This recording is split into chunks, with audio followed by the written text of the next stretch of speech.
But you want that on the outside. Fuel line goes into the fuel bottle all the way. I close that down. And now, this is a liquid. I need to turn it into a gas. So the first thing I'm gonna do is pump the bottle. I don't know if this is true, but I'm gonna teach you all, so you're gonna do it.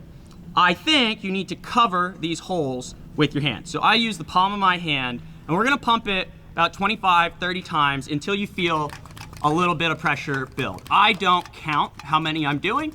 I just pump, pump, pump, pump. I've done this a lot of times, and it's kind of a feeling thing. And so when the pumps start to get, I can feel the pressure building, good. So, in order to light this stove, as I keep saying, liquid needs to turn into a gas. When I open this valve, liquid will come through this fuel line up and around here. And then, well, it'll come through this fuel line, yes, up and around there, and then pool down in this cup. So, we need to do what's called priming the stove. That's how we get it from a liquid to a gas. So, I need to get a little bit of liquid into this fuel cup here.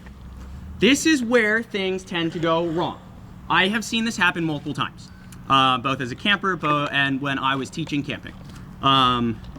If you overfill this fuel cup and wind up with gas everywhere and then go to light it, Kyle went like this with his hands because yes, that's exactly what's gonna happen. The white gas will saturate the ground, and that's how bad things happen in the kitchen. So, what I'm going to do, there are a couple of ways, well, a couple of things that I pay attention to. This stove for me is very auditory. I'm listening to the stove. So, if you're all quiet, you might be able to hear what I'm hearing. When I open this valve, I open it until I hear gas coming through the line, okay? What I'm not doing is waiting to see gas pool up in here.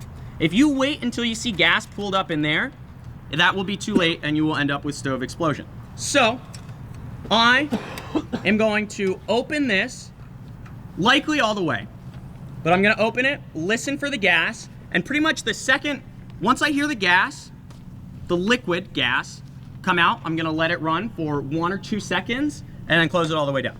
Ready? I heard it go. I'm all the way open. I waited 2 seconds. I guess I wait for the first bit of fuel to hit the cup. That is what, I hear it open, I wait for it to hit the cup. Now, I closed it back down, we're ready to prime it. I'm going to make sure that all the fuel's over there. We spilled some fuel over there. None of you are going to jump up and get me. So I'm going to light this and it'll light up just like that. Now, I let this pretty much burn itself out.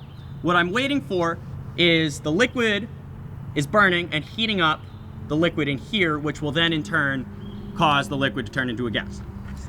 And then, once it does, what I need to do is open this and light the top. I'm hearing it.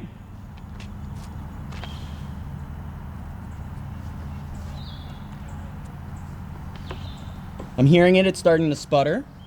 So I'm gonna try opening it. It sounds like a whisper. So I'm gonna close this on down, blow it out, let it cool off. It will be cool to the touch in probably 30 seconds, but let's get going on dinner.